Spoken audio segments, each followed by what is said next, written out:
ओम नमो भगवते वासुदेवाय। भागवत पुराण दशम स्कंद 78वां अध्याय। दंत वक्त्र और विदुरथ का उद्धार तथा तीर्थ यात्रा में बलराम जी के हाथ से सूत जी का वध। श्री सुखदेव जी कहते हैं, परीक्षित, शिशुपाल, शाल्व और पौंड्रक के मारे जाने पर उनकी मित्रता का ऋण चुकाने के लिए मूर्ख दंतवक्त अकेला ही पैदल युद्ध भूमि में आ धमका। वह क्रोध के मारे आग बबूला हो रहा था। शस्त्र के नाम पर उसके हाथ में एकमात्र गदा थी, परंतु परीक्षित, लोगों ने देखा वह इतना शक्तिशाली है कि उसके पैरों की धमक से पृथ्वी हिल रही है। भगवान श्री कृष्ण ने जब उसे इस प्रकार आते देखा, तब झटपट हाथ में गदा लेकर वे रथ से कूद पड़े। फिर जैसे समुद्र के तट की भूमि उसके ज्वार भाटा को आगे बढ़ने से रोक देती है, वैसे ही उन्होंने उसे रोक दिया। घमंड के नशे में चूर करुष नरेश दंतवक्त्र ने गदा तान कर भगवान श्री कृष्ण से कहा, बड़े सौभाग्य और आनंद की बात है कि आज तुम मेरी आंखों के सामने पड़ गए। कृष्ण, तुम मेरे मामा के लड़के हो, इसलिए तुम्हें मारना तो नहीं चाहिए, परंतु एक तो तुमने मेरे मित्रों को मार डाला है और दूसरे मुझे भी मारना चाहते हो। इसलिए मतिमंद, आज मैं तुम्हें अपने वज्र कर्कश गदा से चूर चूर कर डालूंगा। मूर्ख, वैसे तो तुम मेरे संबंधी हो, फिर भी हो शत्रु ही। जैसे अपने ही शरीर में रहने वाला कोई रोग हो, मैं अपने मित्रों से बड़ा प्रेम करता हूँ, उनका मुझ पर ऋण है। अब तुम्हें मार कर ही मैं उनके ऋण से उऋण हो सकता हूँ। जैसे महावत अंकुश से हाथी को घायल करता है, वैसे ही दंतवक्त्र ने अपनी कड़वी बातों से श्री कृष्ण को चोट पहुंचाने की चेष्टा की और फिर वह उनके सिर पर बड़े वेग से गदा मार कर सिंह के समान गरज उठा। रणभूमि में गदा की चोट खाकर भी भगवान श्री कृष्ण टस से मस न हुए। उन्होंने अपनी बहुत बड़ी कौमोदकी की गदा संभाल कर उससे दंतवक्त्र के वक्षस्थल पर प्रहार किया। गदा की चोट से दंतवक्त्र का कलेजा फट गया। वह मुंह से खून उगलने लगा, उसके बाल बिखर गए, भुजाएं और पैर फैल गए। निदान निष्प्राण होकर वह धरती पर गिर पड़ा। परीक्षित, जैसे कि शिशुपाल की मृत्यु के समय हुआ था, सब प्राणियों के सामने ही दंतवक्त्र के मृत शरीर से एक अत्यंत सूक्ष्म ज्योति निकली और वह बड़ी विचित्र रीति से भगवान श्री कृष्ण में समा गई। दंतवक्त्र के भाई का नाम था विदुरथ। वह अपने भाई की मृत्यु से अत्यंत शोकाकुल हो गया। अब वह क्रोध के मारे लंबी लंबी सांस लेता हुआ हाथ में ढाल तलवार लेकर भगवान श्री कृष्ण को मार डालने की इच्छा से आया। राजेंद्र, जब भगवान श्री कृष्ण ने देखा कि अब वह प्रहार करना ही चाहता है, तब उन्होंने अपने छुरे के समान तीखी धार वाले चक्र से किरीट और कुंडल के साथ उसका सिर धड़ से अलग कर दिया।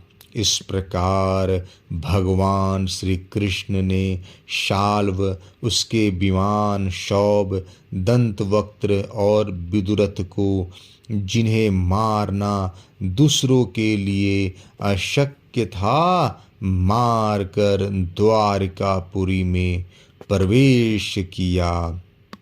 उस समय देवता और मनुष्य उनकी स्तुति कर रहे थे।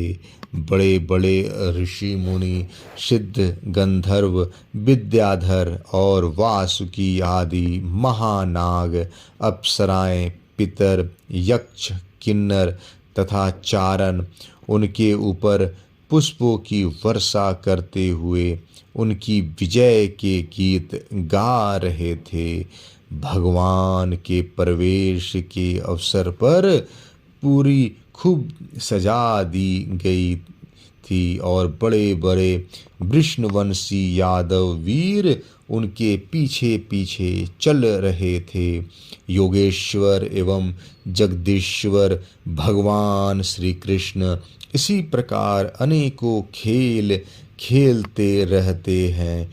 जो पशुओं के समान अविवेकी है, वे उन्हें कभी हारते भी देखते हैं, परंतु वास्तव में तो वे सदा सर्वदा विजयी ही हैं। एक बार बलराम जी ने सुना कि दुर्योधन आदि कौरव पांडवों के साथ युद्ध करने की तैयारी कर रहे हैं। वे मध्यस्थ थे, उन्हें किसी का पक्ष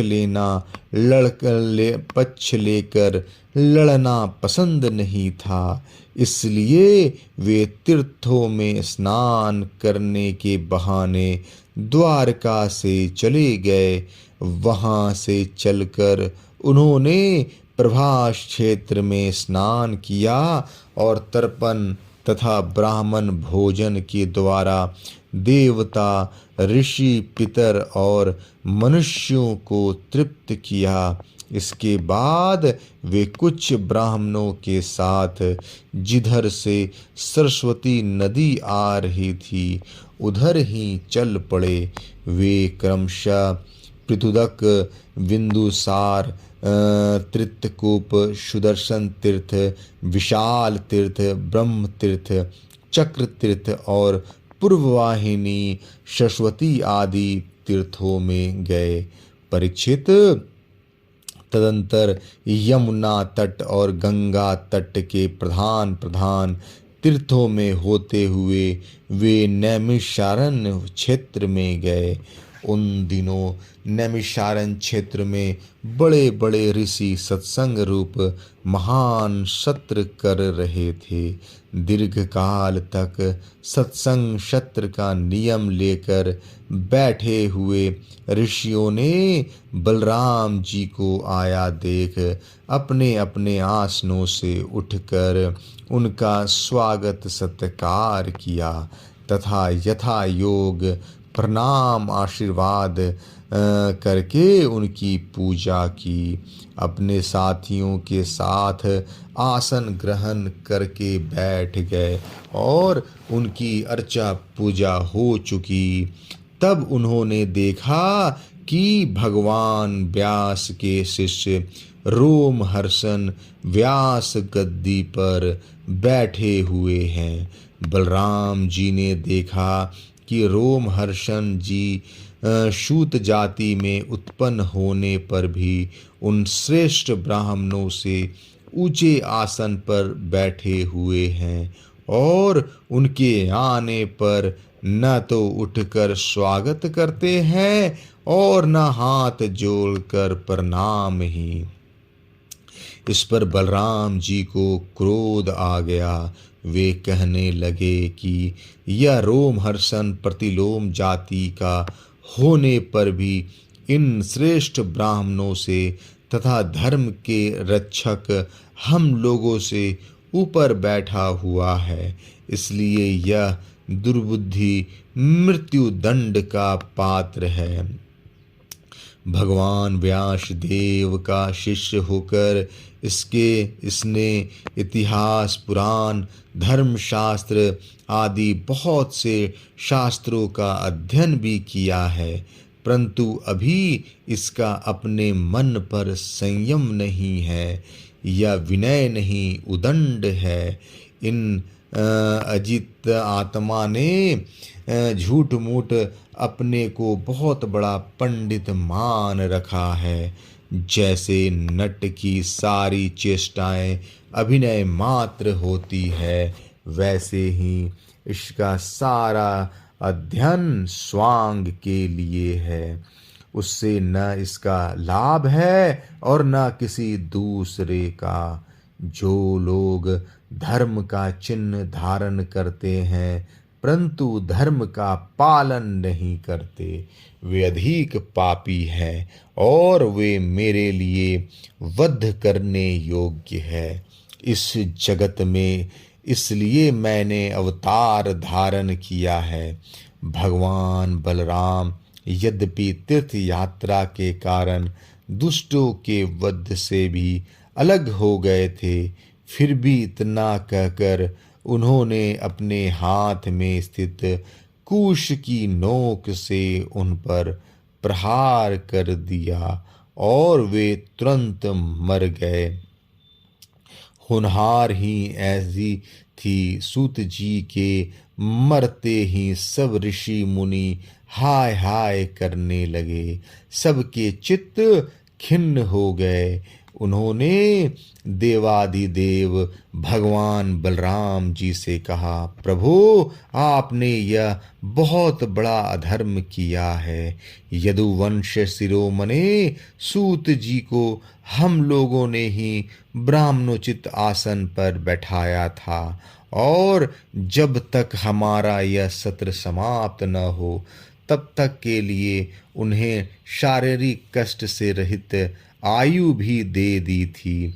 आपने अनजाने में यह ऐसा काम कर दिया जो ब्रह्म हत्या के समान है। हम लोग यह मानते हैं कि आप योगेश्वर हैं, वेद भी आप पर शासन नहीं कर सकता। फिर भी आपसे यह प्रार्थना है कि आपका अवतार लोगों को पवित्र करने के लिए हुआ है। यदि आप किसी की प्रेरणा के बिना स्वयं अपनी इच्छा से ही इस ब्रह्म हत्या का प्रायश्चित कर लेंगे तो इससे लोगों को बहुत शिक्षा मिलेगी। भगवान बलराम ने कहा, मैं लोगों को शिक्षा देने के लिए, लोगों पर अनुग्रह करने के लिए इस ब्रह्म हत्या का प्रायश्चित अवश्य करूँगा। अतः इसके लिए प्रथम श्रेणी का जो प्रायश्चित हो आप लोग उसी का विधान कीजिए। आप लोग इस सूत को लंबी आयु, बल, इंद्रिय शक्ति आदि जो कुछ भी देना चाहते हो मुझे बतला दीजिए। मैं अपनी योग बल से सब कुछ संपन्न किए देता हूँ। ऋषियों ने कहा, बलराम जी आप ऐसा कोई उपाय कीजिए जिससे आपका शस्त्र पराक्रम और इनकी मृत्यु भी व्यर्थ न हो और हम लोगों ने इन्हें जो वरदान दिया था वह भी सत्य हो जाए।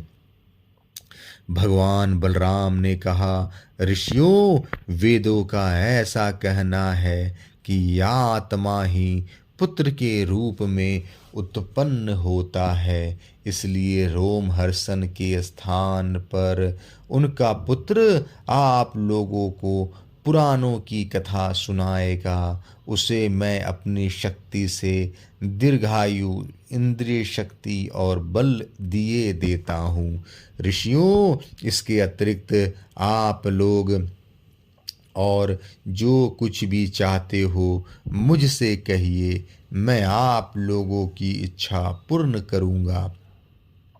अनजान में मुझसे जो अपराध हो गया है उसका प्रायश्चित भी आप लोग सोच विचार कर बतलाइए, क्योंकि आप लोग इस विषय के विद्वान हैं।